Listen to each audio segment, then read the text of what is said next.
जिस संभल को सतयुग में सत्यव्रत कहा जाता था, उस संभल में सत्यव्रत नाम फिर से पहचान बना रहा है। संभल की शाही जामा मस्जिद के सामने सत्यव्रत पुलिस चौकी की नींव रख दी गई है।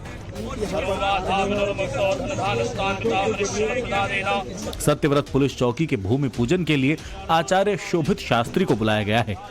फिर विधि विधान के साथ ईंटें रखकर एक नई पहल की गई। संभल का अति संवेदनशील इलाका मोहल्ला कोटगरवी इस पुलिस चौकी की सीधी निगरानी में आएगा। माना जा रहा है कि इसके जरिए इलाके की संदिग्ध गतिविधियों को भी कंट्रोल किया जाएगा। 1100 गज में प्रस्तावित चौकी के लिए शुक्रवार को जमीन मापी गई थी और फिर शनिवार को काम शुरू हो गया। भूमि पूजन का जो काम है वो शुरू हो गया है। आप देखिए यहाँ पर जो भूमि पूजन है वो कराया जा रहा है। आचार्य मौजूद हैं यहाँ पर, इसके साथ साथ जो एडिशनल एसपी हैं श्रीश चंद्र वो यहाँ मौजूद है। उसके साथ साथ जो कोतवाल हैं एसएचओ हैं वो यहाँ पर मौजूद है। और देखिए यहाँ पर जो पूजा जो है वो शुरू कर दिया गया है। पूरी विधि विधान से जो जिस तरीके से जो भूमि पूजन का कार्यक्रम होता है वो सारा कार्यक्रम यहाँ पे किया जा रहा है। और इसके बाद जो ईंट है वो ईंट यहाँ पर रखा जाएगा। वास्तु के अनुसार जो भी विधियां होती हैं वो यहाँ पर संपन्न कराई जा रही हैं। और यहाँ अगर आप देखेंगे तो देखिए किस तरीके से जो स्वास्तिक बनाया गया है, ओम लिखा गया है और यहाँ पर जो फूल है वो चढ़ाया जा रहा है। नींव है वो देखिए यहाँ पर आज इस चौकी की रखी जा रही है और सत्यव्रत के नाम से ये चौकी जाना जाएगा। और आप देखिए ये प्रणाम करके जो चौकी की पहली ईंट है वो यहाँ पर रख दी गई है। ये देखिए यहाँ पर जो कपड़े हैं, कपड़े में लपेट कर इस ईंट को रखा गया था। और ये देखिए अब ये जो ईंट है ये बिल्कुल पूरे विधि विधान से यहाँ पर आपको नीचे रखते हुए नजर आएंगे। पुलिस चौकी संभल नगरी क्षेत्र में जामा मस्जिद के निकट एक पुलिस चौकी का निर्माण अपेक्षित था। इसके अनुसार आज पूजन किया गया है और शीघ्र ही लेआउट के अनुसार चौकी का निर्माण कराया जाएगा, जिससे कि यहाँ रहने वाली फोर्स को सुरक्षित महसूस कर सके और सुचारू रूप से अपना कार्य कर सके। संभल की शाही जामा मस्जिद से चंद मीटर दूर पुलिस चौकी की मांग कई सालों से हो रही थी और जब योगी के संभल पुलिस प्रशासन ने इसे अमल में लिया तो असदुद्दीन ओवैसी सबसे ज्यादा परेशान हुए। सत्यव्रत नाम की पुलिस चौकी बनाए जाने से ओवैसी का सोशल मीडिया पर दर्द उभर आया। यह अलग बात है कि पुलिस चौकी का लेआउट भी जल्द तैयार होने वाला है।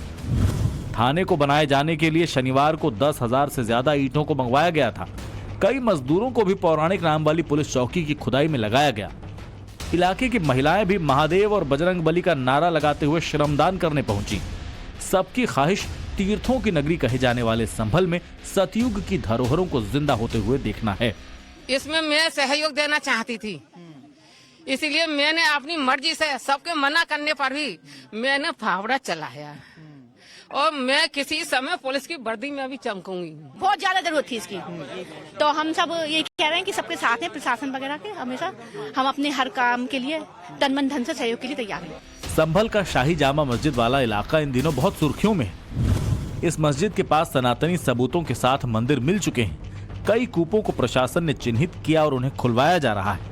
कई 100 साल पुरानी बावड़ी भी हर रोज रहस्य उगल रही। संभल के चंदौसी में मिली सदियों पुरानी बावड़ी की 8वें दिन भी खुदाई जारी रही। इस दौरान खास तौर पर मेरठ से एएसआई की टीम सर्वेक्षण करने पहुंची। दावा है कि इस बावड़ी की संरचना पश्चिमी उत्तर प्रदेश में मिलने वाली दूसरी बावड़ियों जैसी है।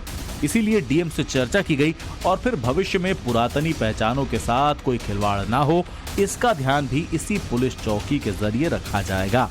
3-4 बावड़ी हैं हमारे पास। 2 बावड़ी हमारे एएसआई के प्रोटेक्शन में ही है। एक भागा कुआं अमरोहा नजदीकी है, 60 किलोमीटर की दूरी पे है, और एक आपका मुझेड़ा में है। तो उनका ऑलमोस्ट प्लान ऐसे ही रहता है। आपका फ्लाइट ऑफ स्टेप्स होगा, दोनों तरफ चैम्बर्स होंगे, फिर आगे कुआं होगा। तो इस तरह का प्लान यहाँ पे भी है। कोई अनयूजुअल वो नहीं है, मिलता है इस तरह का स्ट्रक्चर मिलता है हमें।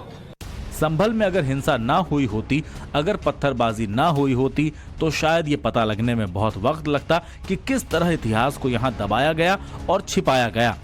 शाही जामा मस्जिद इलाके को लेकर मुख्यमंत्री योगी आदित्यनाथ ने बहुत बड़ा कमिटमेंट लिया और 2 तरह का एक्शन लिया गया। पहला काम है संभल के सनातन और इतिहास को पुनर्जीवित करना और दूसरा कार्य है संभल को सुलगाने वालों पर सख्त एक्शन लेना। संभल हिंसा के 1 महीने बाद अदनान और रेहान को गिरफ्तार कर लिया गया। बताया जा रहा है कि अदनान हिंसा के बाद से ही फरार था और वो दिल्ली के बाटला हाउस में अंडरग्राउंड था। लेकिन एक क्लू मिलते ही संभल पुलिस ने 160 किलोमीटर दूर बैठे अदनान को धर दबोचा। उससे पूछताछ के बाद रेहान को भी अरेस्ट कर लिया गया। इन्वेस्टिगेशन में सामने आया कि दोनों ही दीपसराय इलाके के रहने वाले हैं। दीपसराय वही इलाका है जहां समाजवादी पार्टी के सांसद जियाउर रहमान बर्क का घर है और बिजली विभाग ने बिजली चोरी को लेकर बड़ा एक्शन अखिलेश के सांसद पर किया है।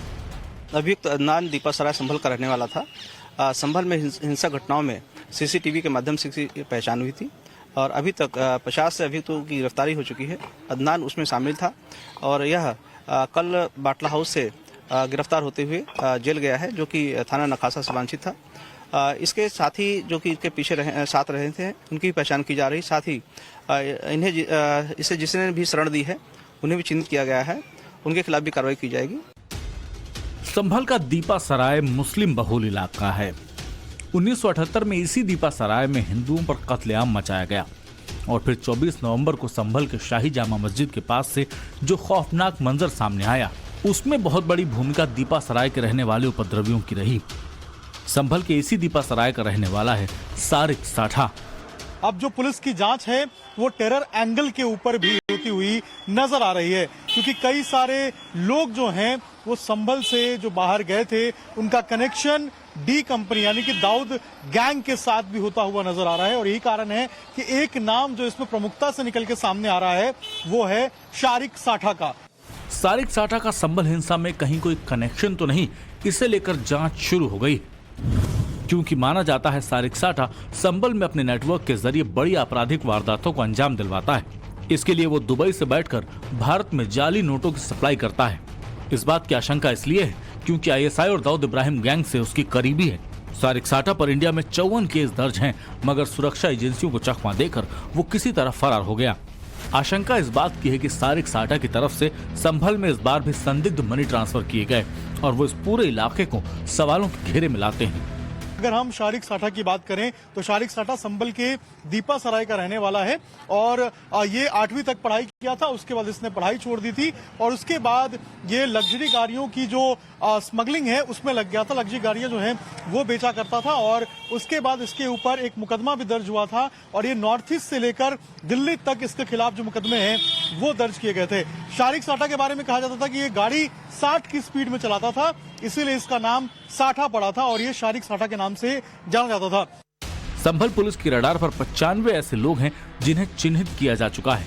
सीसीटीवी के आधार पर भी 400 लोगों को आइडेंटिफाई करने की कोशिश है। माना जा रहा है कि इनमें से बहुत दीपासराय से जुड़े हो सकते हैं। इंटेलिजेंस का मानना है कि ये पूरा इलाका कट्टरपंथी विचारधारा से जुड़ा है। हवाला ट्रांजैक्शन, आर्म सप्लाई और वाहन चोरी जैसे मामले में यहाँ के लोग हो सकते हैं। इनके पीछे बाकायदा कई नामों की पहचान भी सार्वजनिक की गई, जो सईद अख्तर से लेकर सना उल हक हो सकते हैं। सईद अख्तर के बारे में कहा जाता है कि वो 1998 से गायब है और उसके अफगानिस्तान में अलकायदा के इंडियन विंग से जुड़े होने की आशंका है। दीपासराय का रहने वाला शर्जील अख्तर भी 2012 से भगौड़ा है। शर्जील भी अलकायदा की इंडियन विंग से जुड़ा बताया जाता है। उस्मान उर्फ असद 2012 में हिंदुस्तान से फरार हो चुका है। उसने 1999 में पाकिस्तान में हरकतुल मुजाहिदीन की ट्रेनिंग ली। फिलहाल उसके अफगानिस्तान पाकिस्तान बॉर्डर पर होने के इनपुट हैं। सना उल हक के हिंदुस्तान के बाहर चले जाने की जानकारी है। हालांकि दावा किया जा रहा है कि यूएस अफगानिस्तान फोर्स ने उसे मार गिराया है। कस्टडी पूरी कर जेल से बाहर आए मोहम्मद आसिफ और जफर मसूद की एक्टिविटी भी पुलिस नोटिस कर रही है, क्योंकि इनकी गतिविधियां भी संदिग्ध रह चुकी हैं। एक बहुत पुरानी कहावत है कि खाली पेट भजन ना हो। तो मैं समझती हूँ कि ये लोग चाहते हैं कि युवाओं के पास रोजगार और नौकरी ना रहे और मुद्दों से, जो सही मायनों में जो हमारे मुद्दे हैं, जो जमीनी मुद्दे, उससे ध्यान कैसे भटकाया जाए, तभी ये भविष्य के साथ खुदाई हो रही है हमारे युवाओं की। अनारकी जैसी स्थिति उत्पन्न हो रही है, ये बहुत ही चिंता का विषय है और ख़ासतौर पर उत्तर प्रदेश में, चाहे वो संभल हो या जहाँ भी हो, जिस तरह की घटनाएं हो रही हैं, जिस तरह का सरकार की ओर से लगातार प्रयास हो रहा है, वो माहौल को बिगाड़ने के लिए हो रहा है। वो हमारे जो सामाजिक समरसता है उसको समाप्त करने की कोशिश है। योगी आदित्यनाथ जी के नेतृत्व में उत्तर प्रदेश में जो है बलवाइयों की ठुकाई, बाहुबलियों की पिटाई और जो इस तरह के गुंडे और बदमाश हैं उनकी जो है विदाई हुई है। और इस तरह की जो विदाई और ठुकाई हुई है, कुटाई हुई है, उससे जो है वो समाज के सौहार्द और सुरक्षा की भलाई हुई है। संभल की फाइल ओपन हो रही है और इसके पाकिस्तानी कनेक्शन वाले चैप्टर भी सामने आ रहे हैं। पाकिस्तानी कारतूस मिलने को लेकर भी शक है कि कहीं सारिक, साडा या फिर सरजील जैसे लोग ही इसके पीछे तो नहीं। इन्वेस्टिगेशन इस बात की हो रही कि कहीं हिंसा का ऑर्डर बाहर से तो नहीं आया, नौजवानों को हिंसा की आग में भड़काने की फंडिंग कहीं इन्हीं लोगों ने तो नहीं की। दिल्ली और हैदराबाद फरार होने वाले आरोपियों को पनाह देने वाले लोग किसके इशारे पर एक्टिव हैं? जिस तरह योगी की पुलिस ने आखिरी अपराधी तक पहुंचने का संकल्प ले लिया है, उसी तरह संभल में आखिर तीर्थ मिलने तक खुदाई का प्रण प्रशासन ने लिया है। संभल महात्म्य में 19 कूपों, 36 पूर्वे या बस्ती, 52 सराय और 68 तीर्थों का वर्णन आता है। उसमें 68 तीर्थ और 19 कूप मिलाकर कुल 87 को देव तीर्थ कहा जाता है। इसी के अंतर्गत हमें कुल 32 तीर्थ मिल चुके हैं और कुएं लगभग सभी मिल चुके हैं। कोई एक दो दिशा की दृष्टि से सही नहीं हो रहे हैं। उसके अतिरिक्त भी जो सार्वजनिक स्थल होता था या मंदिर होता था या कोई सराय होती थी, उसके पास में भी कुआं होता था, जो जल संरक्षण के भी साधन थे और जल प्राप्त करने के भी साधन थे। उन सभी को किसी न किसी रूप में अतिक्रमित कर दिया गया था या बंद कर दिया गया था।